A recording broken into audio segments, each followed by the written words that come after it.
danes je en velik dogodek za vas pri Brigadirju. Kaj se pravzaprav dogaja? Pravzaprav smo tukaj z našimi prostovoljci, to so pač iz različnih organizacij iz cele Evrope, mladi, ki gostijo in pošiljajo mlade prek Evropske volonterne službe po celi Evropi. In kdo je lahko volonter? Kdo se lahko prijavi, da se odloči za eno tako izkušnjo? Predvsem mladi do 30 let se lahko odločijo, da potujejo v tujino za 3 do 12 mesecev, kjer jih ena organizacija gosti in pomagajo tam drugim mladim, prirejajo koncerte, se udeležujejo aktivnosti in predvsem spoznavajo kulturo. Tema tega obiska danes, teh vaših volonterjev, sodelavcev, prijateljev, kaj počnete? Na Rogli imamo seminar od 1. do 9. aprila, na katerem poskušamo nekako izboljšati to sodelovanje, dobre prakse, kar je slabo, kar je dobro, to nekako predelati in pa vse skupaj spraviti v pisno obliko, v brošuro, ki bo potem na koncu projekta izdana, ki bo poslana na vse te organizacije in tudi nacionalne agencije, ki financirajo to, evropske, da bo pomoč v prihodnosti. In kako dolgo že traja to druženje? Traja, to je 6. dan druženja danes. Če se jaz recimo odločim in hočem postati volonter, kaj je potrebno, na koga se moram obrniti, kaj je potrebno storiti?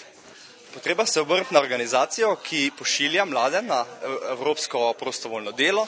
To smo recimo Mladinski center Dravinjske doline v Slovenskih Konjicah ali pa Infopeka, ta mladinski center v Pekarni.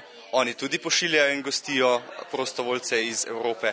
Trenutno mislim, da imajo eno gospodično iz Belgije, pa še enega prostovoljca. In se pravi, te nevladne organizacije v lokalnem okolju. Ali so leta vedno omejitev ali je to zgolj pri samo nekaterih programih? To je omejitev, ampak nekako se gleda na to, da tisto delo, ki ga bo opravljal prostovolec tam, se izvede. Se pravi, da je nekako mi poskušamo pravega prostovoljca, motiviranega poslati iz našega okolja, tujino na nove izkušnje, ko ima čas, naprimer izgubi eno leto študija, je pauzira, da lahko koristno in produktivno izkoristi za čas, nabere izkušnje in vidi nekaj o svetu.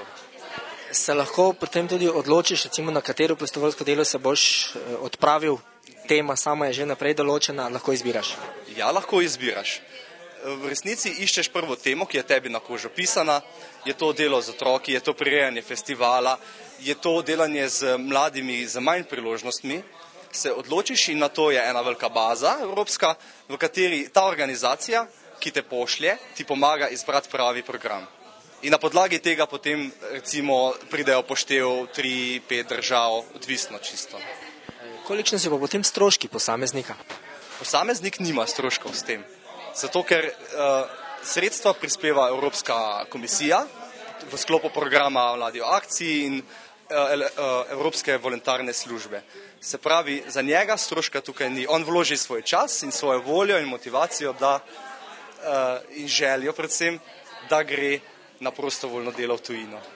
Čeprav jaz razumem, tisti, ki se odloči, interesent prije do vas, napiše prošnjo in je to to. Tako, to je to. V resnici je to imamo kratek pogovor, mu predvsem dobro predstavimo, kaj to pomeni, da je to predvsem delo, da je to obveznost, da bo poskrbljeno za njega, da bo imel nekako stanovanje, prostor primeren za njega, ker bo bil, da bojo tudi drugi prostovoljci iz drugih držav tam in da bo prispeval k temu, da bo osebno zrasel in tudi tistim lokalnem okolju, v katerem bo pomagal. Kakšen je pa pogled mladih na prostovoljsko delo? Je zanimanje med njimi, se odločajo za to vrstno izkušnjo? Moram reči, da v tujini je več tega zanimanja kot pri vas, malo več. Drugače pa tudi pošiljamo, tako da smo imeli 5 že naših mladih iz lokalnega okolja, ki smo poslali na tak način tujino za prostovoljno delo. Tako da zanimanje je, ampak se trudimo, da bi ga bilo čim več. Zato, ker to je le samo enkrat na življenje. To omogoča Evropska komisija. katere so pa tiste države, ki so nekako najbolj popularne, najbolj zaželjene, ali pa da rečemo tudi najbolj eksotične, kam se lahko odpraviš? V bistvu so to države cele Evropske unije in ostale nečlanice, ampak zanimivost je čisto od samega posameznika odvisna, predvsem pa imajo radi Balkan zanimivo. Makedonija, Črna Gora oziroma tudi Španija in te nordijske države, se pravi Finska, Švedska. To bi izpostavil.